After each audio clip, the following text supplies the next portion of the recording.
it's Saturday and I'm doing the makeup stream, not like a James Charles or whatever that other weird dude that does makeups kind of stream. I mean, I'm making up for the stream I missed a week ago, just trying to get my numbers back on track because I want the 600th episode to be on a Friday. So we're fixing that by just doing a random, well, not even random. It's the 595th episode of the Morning Night Live on a Saturday, an unusual phenomenon, but you know, is what it is. Don't worry, we're still going to do the trail stop stream at 11 Central Time, noon Eastern.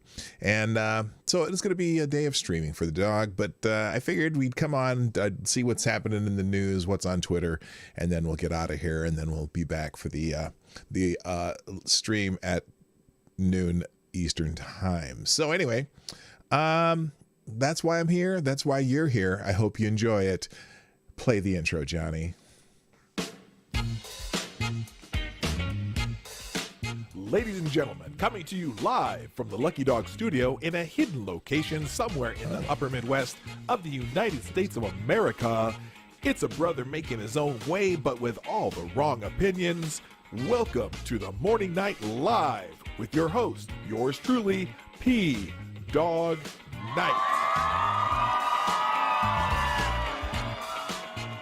Okay, stop the music. Good morning, everybody. Welcome to the Morning Night Live on a Saturday, making up for the one I missed a couple Fridays ago. Welcome to the PDawgKnight Channel. I'm Marty, your host, and I'm glad you're here. It's the 22nd of May, Saturday, 2021. I almost said 2022. You know what's weird? I just realized something.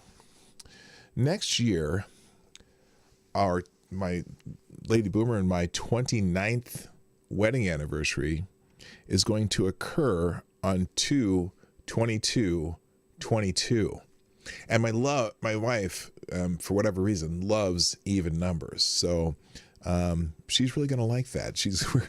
We're probably gonna have to go back to New Orleans or something or somewhere special for that one because she's really into to like I said, even numbers. Anyway, so today it's gonna be a short show because we do have to leave in about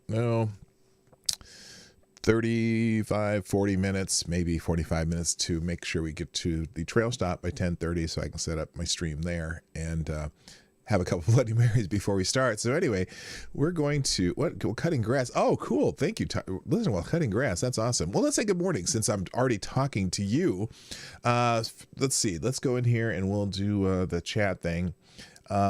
First one in the chat today, who got here real soon after I started, is Debbie Thinks. Hey, you get the bell today, and thank you for being here. Oh, that was really soft. And then also, good morning, Advocatus Diablo, the Devil's Advocate. Good morning, Selecta Boy. Yeah, boy. Also, good morning to MC. Hammer time. And also Tyler F, who's cutting his grass. Now, you mean your lawn or just that other kind of grass? Just curious. Anyway, just being a smart ass. And then also, and then all of you who are lurking or in the background, which is, there's not a whole lot of you here because you probably weren't expecting this to show up this morning. So you weren't, probably a lot of people aren't even on their phones or on their screens or anyway to watch this. But I'm absolutely happy you're here. And let's just see what's happening. Like I said, I'm just going to go down my Twitter feed and see what's happening. But there was one thing that popped out right in the beginning. And I will link everything we do today, just like I do on other days, in the description down below after the show. And we'll just go from there. But again, it's just going to be a simple day of running through the Twitter feed and see what was happening. So the first thing I saw when I open my Twitter account, well, actually it wasn't the first thing, it's at the top of the account a minute ago, was this tweet by Jake Tapper talking about a Jewish man who was tagged in a gang assault in New York City that is speaking out. Now, if you've been paying attention, there have been apparently people protesting for the Palestinian cause, the people in Gaza who decided to shoot 10,000 rockets into Israel, and Israel knocked them out of the sky and then retaliated on all the sites where the rockets have been coming from. And then the Palestinians, of course, place their launchers in places that are sensitive and places where children exist and places that, where, just sensitive areas. And then the Israelis, before they take out the missiles, they warn the Palestinians, hey, we're going to take this site out because you shouldn't be shooting rockets from there.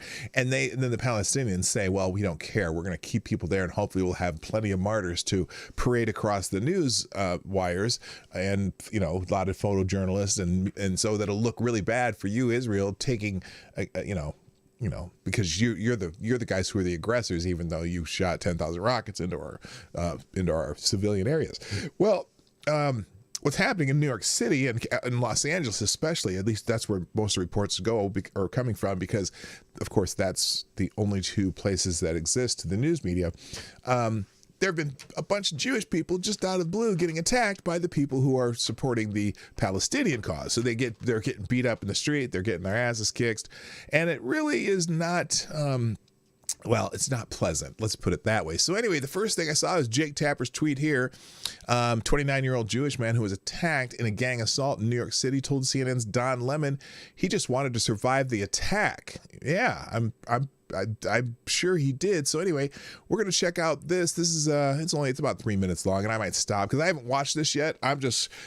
I am just going to try to comment alongside of this as much as I can, and if I get sick of it, because I can't stand watching Don Lemon's smug mug on my screen ever, then we'll deal with that as we shall. So anyway, let me make this so that I'm going to make it full screen so it's a little bit easier for you guys to see, and we'll adjust that.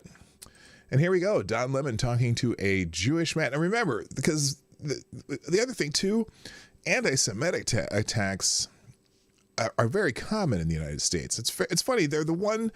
It seems like they're the one entity on racial. Well, no, not just one, but they're one of the most likely to be attacked for strictly racial or religious reasons. And the anti-Semitic attacks are the only attacks that have risen exponentially. They keep talking about the Asian ones, but those haven't risen exponentially. The attacks on Jewish people have increased almost fivefold compared to the increase in Asian attacks. So anyway, let's just watch this video with Don Lemon, everybody's favorite. Hang on. Let me clarify this right away. Everybody's favorite journalist. And we'll see what happens here. Let's see his Don Lemon's interview here. Let's see what it's like. 29-year-old man wearing a yarmulke was punched, kicked, and pepper sprayed during an incident involving 5 or 6 individuals yesterday. Oh. Some of the attackers chanting "F Jews," "F Israel," and I have to warn you, the video is graphic. Okay, so let's start out.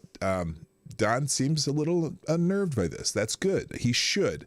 I'm curious what journalism is contributing to this idea, these attacks. Just a cure. But here's Don.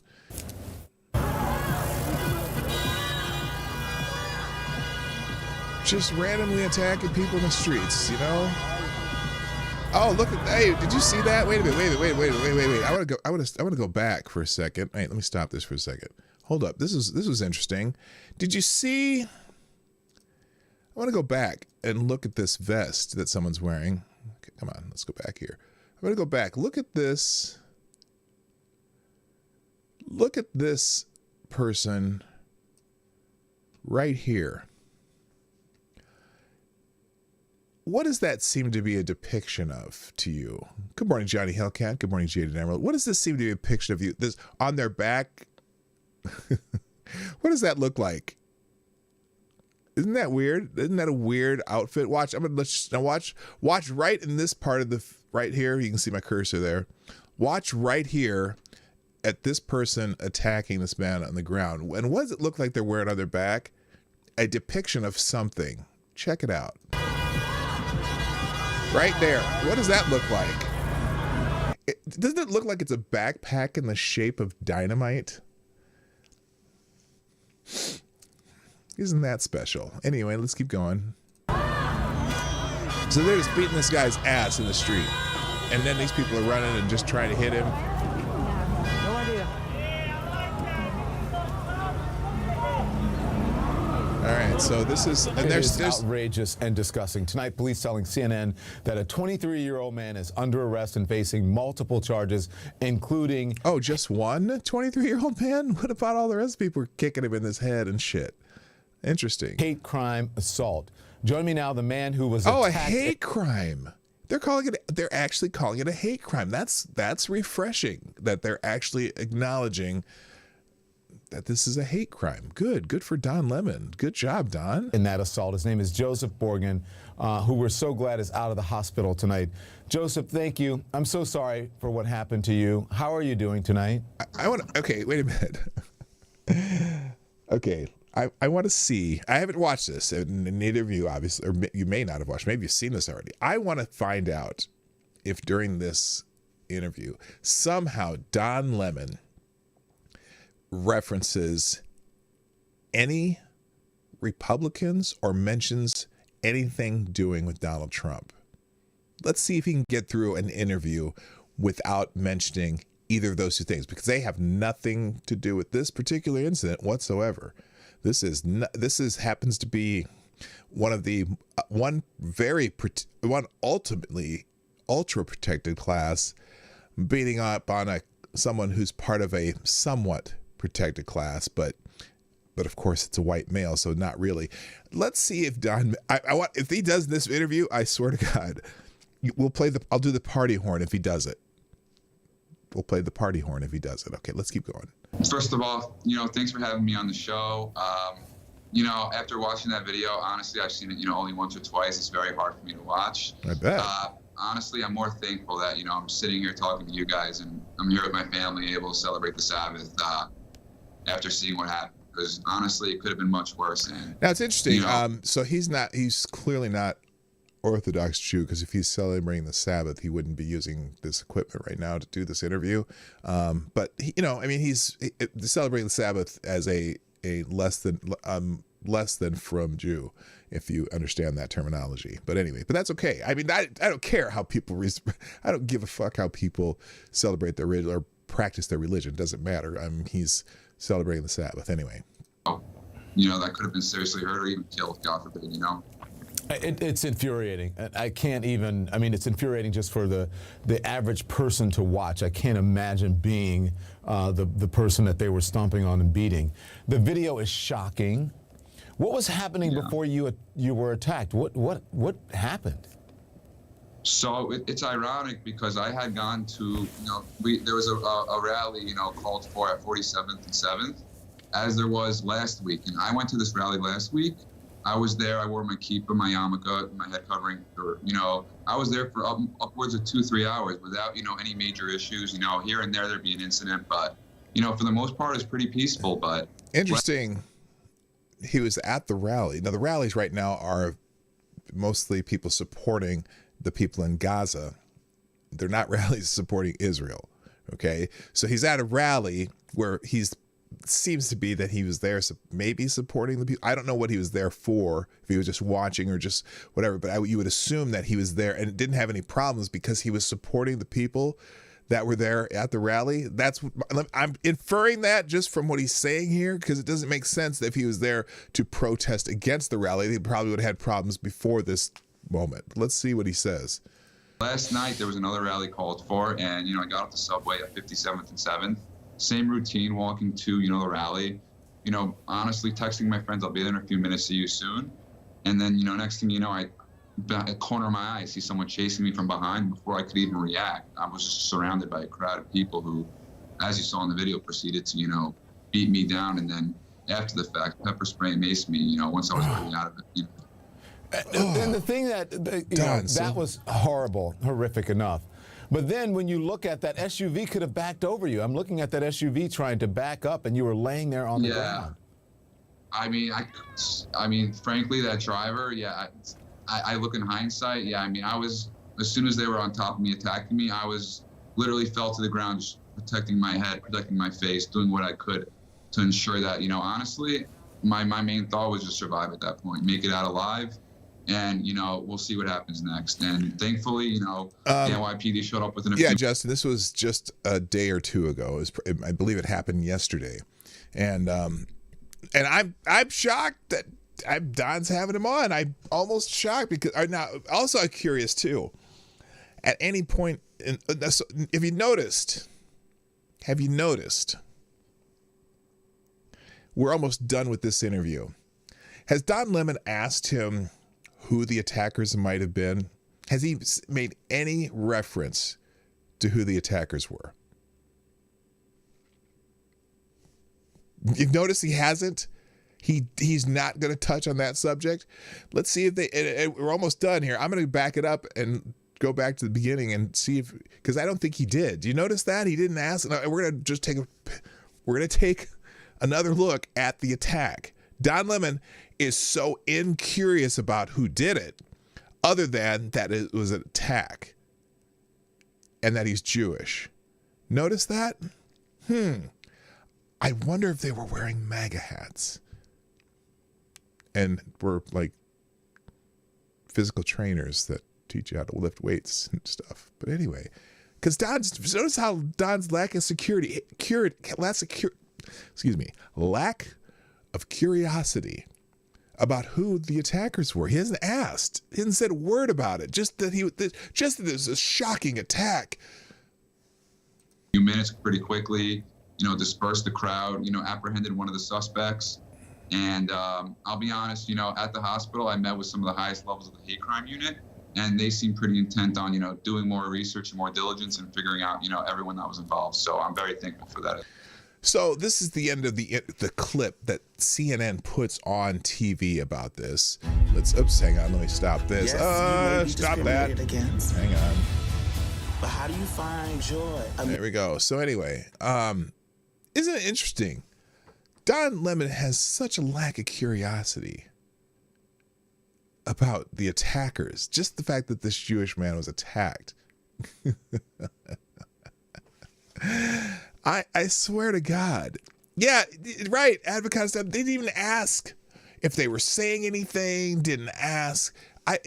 Obviously, that's not the full interview, but it's just amazing that no curiosity about who the attackers were. So anyway, this tweet will be in the tabs, the tab there below, you know what I mean? Good morning, Atheist Icon. Good morning, Justin Anderson. Welcome to the show.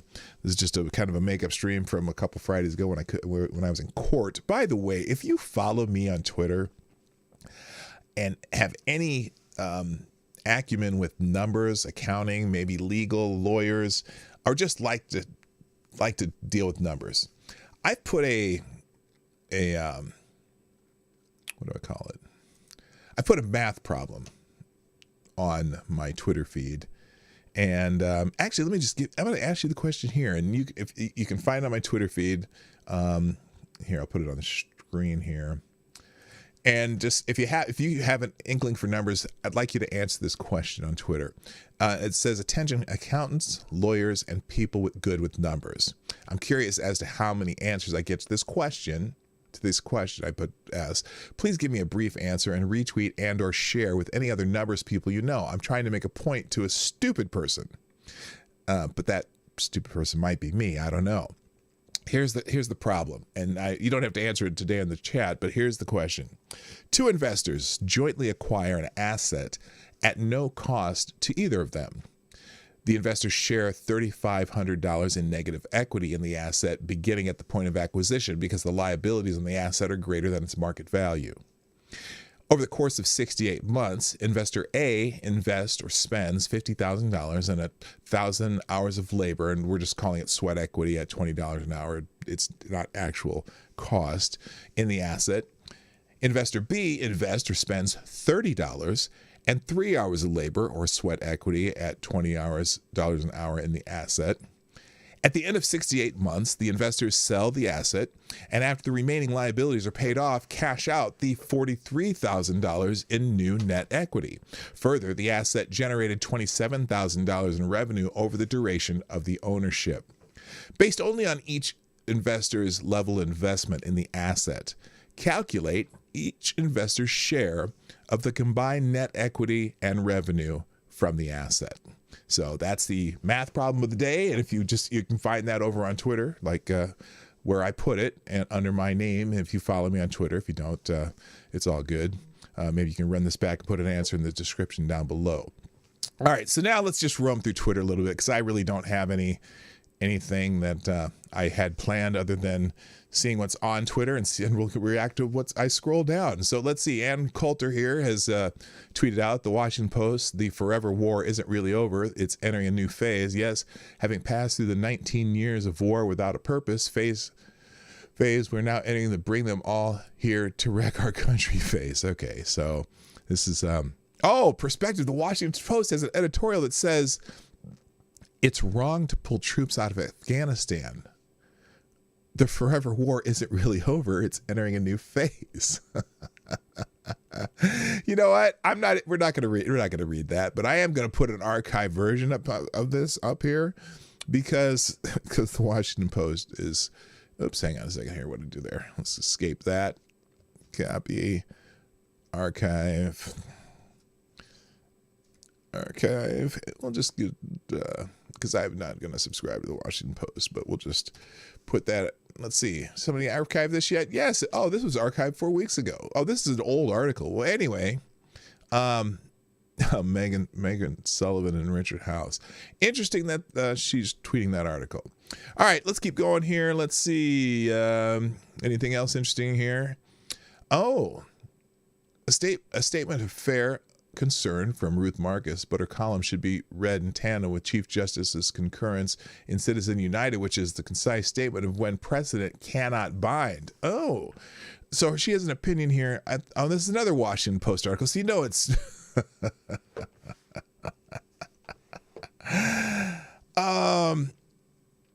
okay, so the Washington Post puts out an article, opinion articles. At the Supreme Court, precedent takes a leave of absence.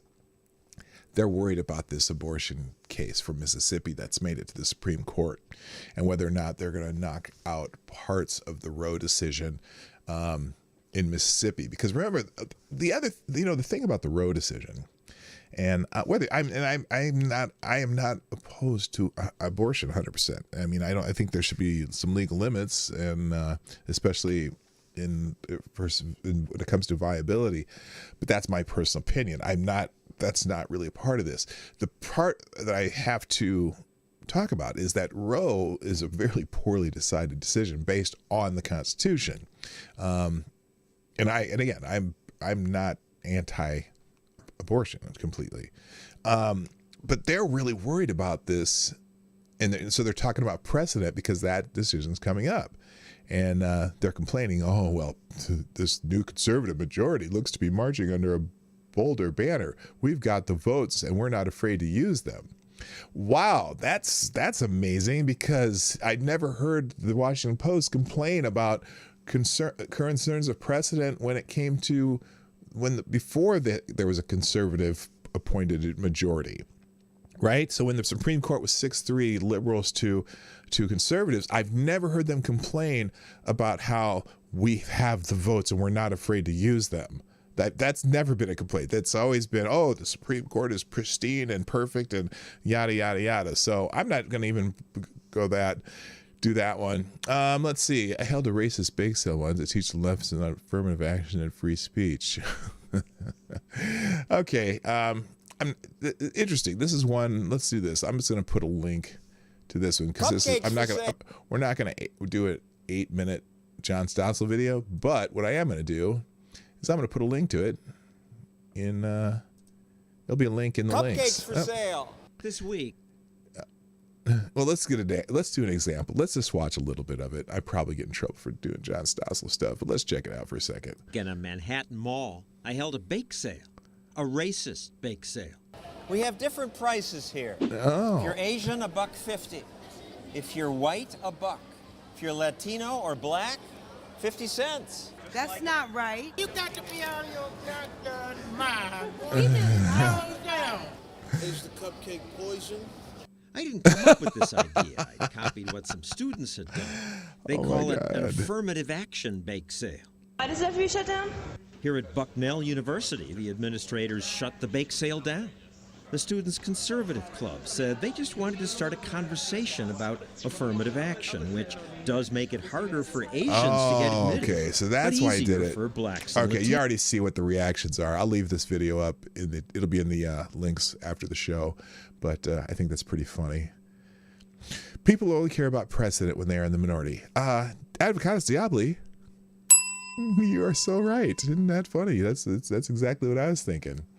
All right, let's see. Let's just scroll down again. We're just here to see. Oh, naked people on there. Probably shouldn't have that. What? These 3 apparent members of the Witness Protection Program are trying to maintain anonymity in front of. Oh no, that's what the hell? I want to see what the hell that was about. John William Goddard, 1861 to 1922. Oh, that's a painting. Okay, I don't think I can get in trouble for a painting. All right. Anyway, all right. Let's and that's Dave Burge who does if you ever here's one cool Twitter account. Dave Burge, Iowa Hawk blog at Iowa Hawk blog. If you see a vehicle that you want to identify and you don't know what it is, tweet it to Dave Burge. He identifies old cars. So for example, he calls it Dave's Car ID service. For example, they have recently found a photo of a family gathering. The green Ram van was my grandmother's. Can you please tell me more about it? Thanks in advance. Let's see. What did he say here? These 3 apparent members of the Witness Protection Program are trying to maintain anonymity in front of a 1980 to 85 Dodge 250 van. I tend to prefer them jacked up with a Krager SS Max and airbrush wizards on the side. That's funny. I give him one of those. Where is it? Oh, but I'm done.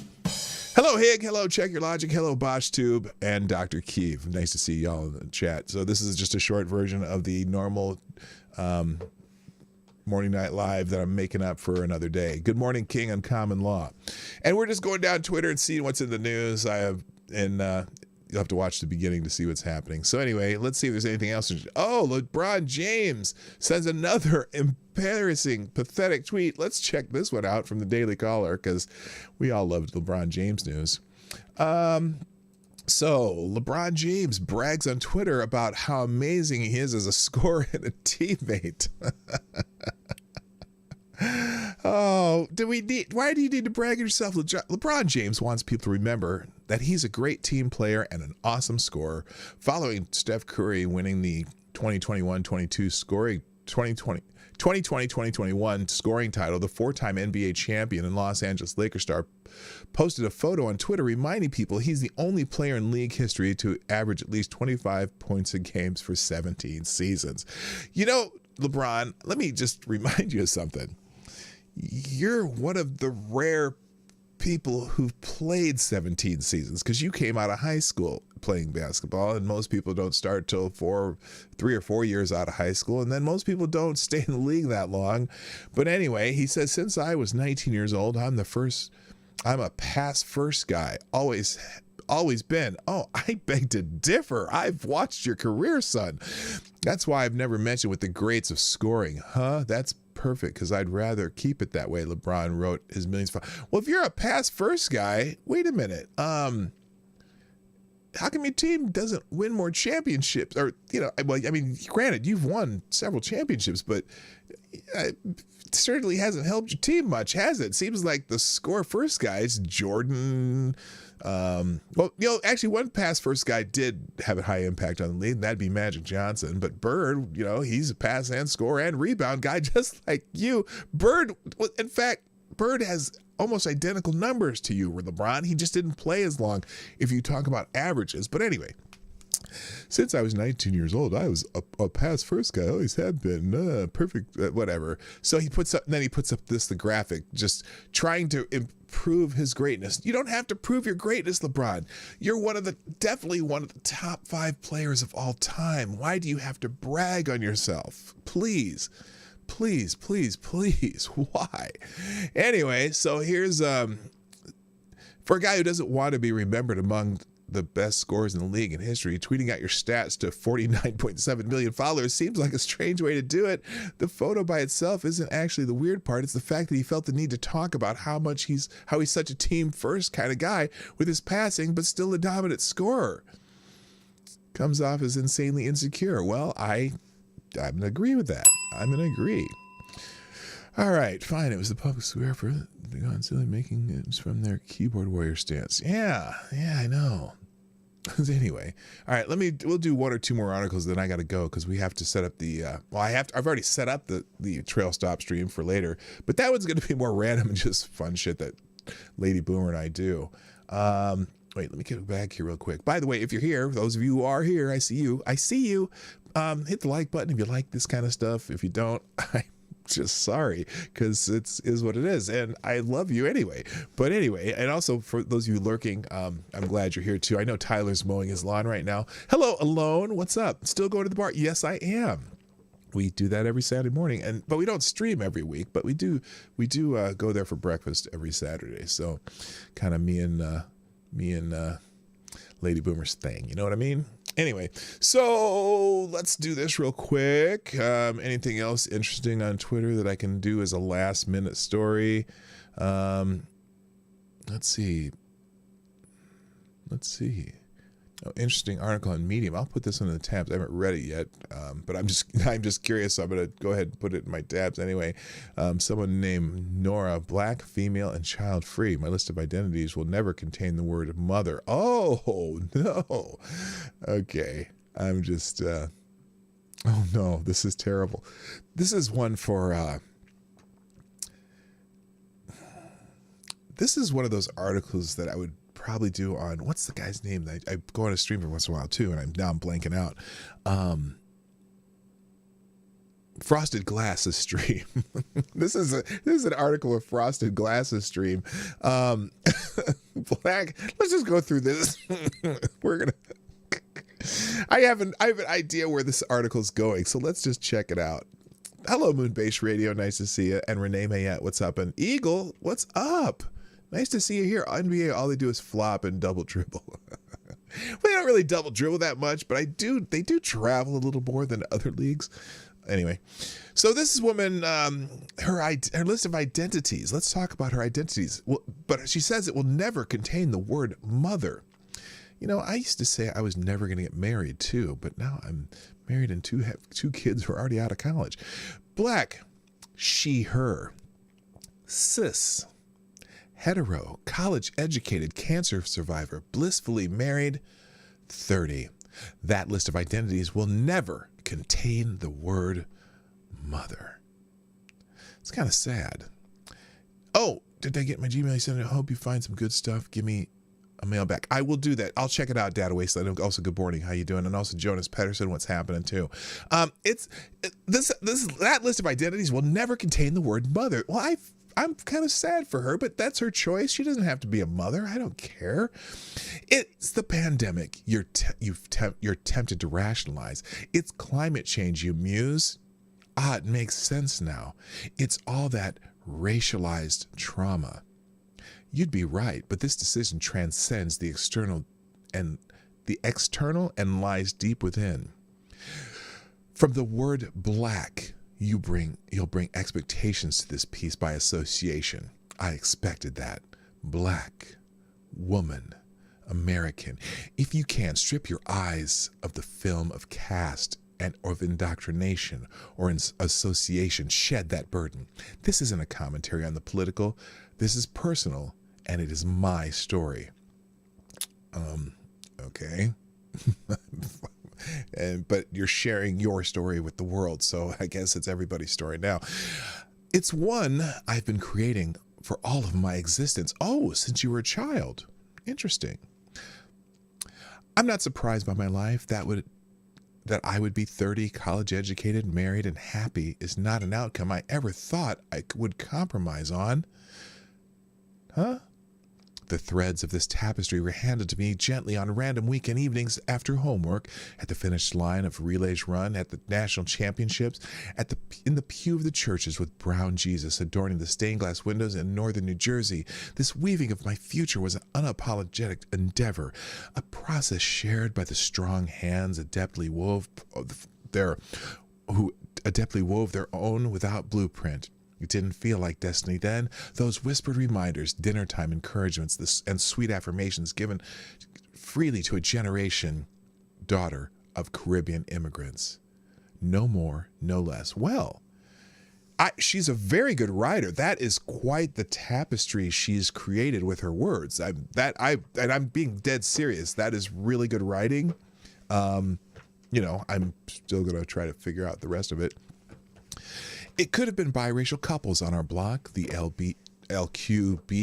LQBTQ plus parents. Okay, I'm not sure. No G?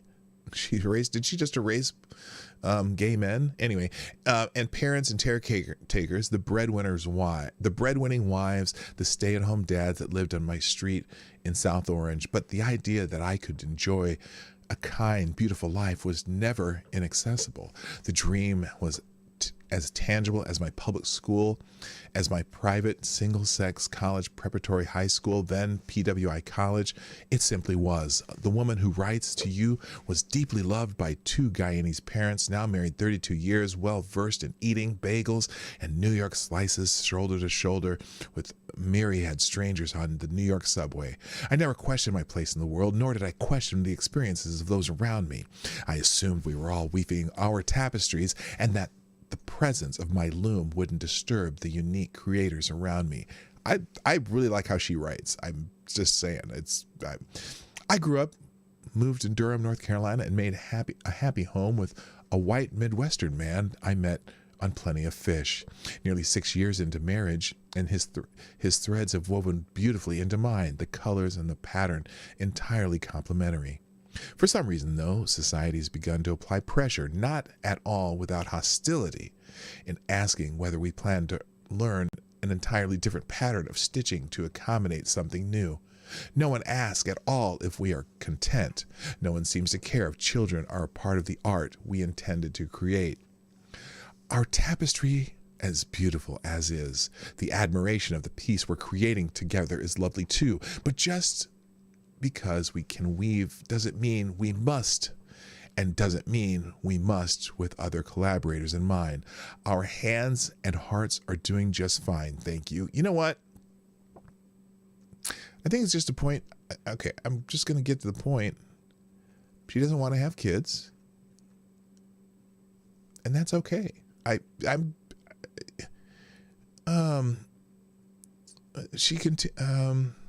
I don't understand why she wrote this. I could stop there with a statement of mutual respect for souls with different desires to coexist. That, of course, should be enough. But take a moment. Did your expectations creep in again? Mine didn't. If you don't want to have kids, don't have kids. I don't care. I know lots of people who don't have kids. A couple of our best friends, retired, never had kids, never got married. Okay, and I can understand, though, where she's going, the pressure other people put on you to have children or have, their expectations. And I think this is just all this is about, that she's talking about other people's expectations and not living up to them. I guess I'm not.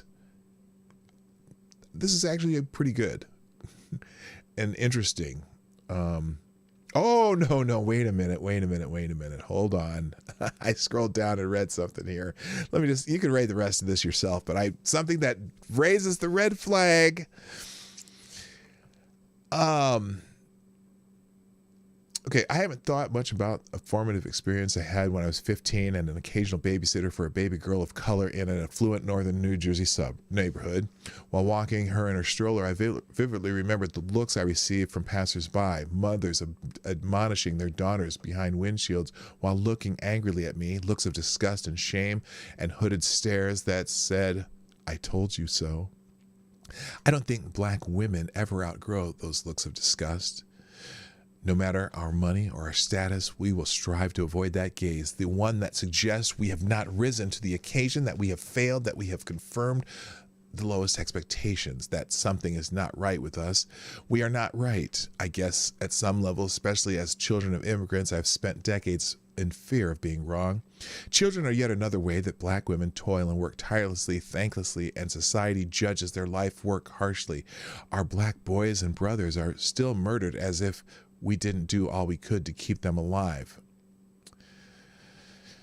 Not going to go into that question. I'm not going to ask the obvious question about that statement. Hello, Septus Wolves. Our girls are fetishized, assaulted, and bullied despite our efforts to keep them safe. By who? Why would I wade into that? Why would I invite more opportunities in life to feel pain? Well, you don't have to. Or you can, if you do have children, you learn how to protect them. That's what I did, but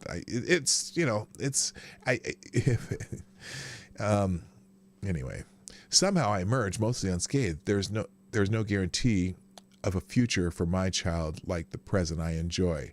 This is the line that I caught. That's the black tax. That the melanin I'm in could so fundamentally change my ability to think objectively about this fundamental choice. Okay. No. If you don't want to have kids, don't have kids. If you decide you do want to have kids, love them, teach them, protect them. Period. End of story. And that's got to be it for now, because I got to restart in about 50 minutes, the second stream of the day. So anyway, this has been the shortened version of the episode 595 of the Morning Night Live. Yes, it was a makeup call because I like regular numbers. Here's some programming notes. In about 50 minutes, we're going to start the Saturday Trail Stop stream, the normal streams, Monday through Friday, 10 o'clock Eastern, 9 o'clock Central. And thanks for being here. I appreciate you guys dropping in for this impromptu one. Also, just a reminder, my 600th episode is going to be next Friday. I've been keeping track and I want it to be on a Friday, and it's going to be on a Friday. I'm going to try to be, I'm going to try to have a guest on the show. A couple people that, or guests, plural, I should say, a couple people that I've wanted to come on for a while and I find very interesting, and I hope you will too. So join me next Friday, but also just the regular show, Monday through Friday. And share the stream, hit the like button, and you can support the show in other ways. Just read the shit down below that I put in the description. Anyway, that's all for today, people. Until, well, in just less than an hour, I gotta go because we gotta get to brunch. My name is Dawg Knight, and I'm out of here. Bye bye. Hey, this is Dawg Knight, and thanks for watching today on the Dawg Knight Channel. If you have an observation or remark you'd like to make about this video or my channel, I absolutely welcome you to write it in the comment section down below. I really look forward to hearing from you. And before you go, if you like what you saw but you're not already subscribed, please make sure you hit the subscribe button and definitely click that bell that pops up afterwards so you'll be notified when I post new videos or when we go live. I broadcast my live show, The Morning Night Live, Monday through Friday at 10 o'clock Eastern, 9 o'clock Central. A special thank you to all the supporters of this channel who share our videos on social media and who make donations through Streamlabs, YouTube, Venmo, and Cashapp, which are all linked in the description down below. Thanks again, and until next time, I'm Dawg Knight, and I'm out of here.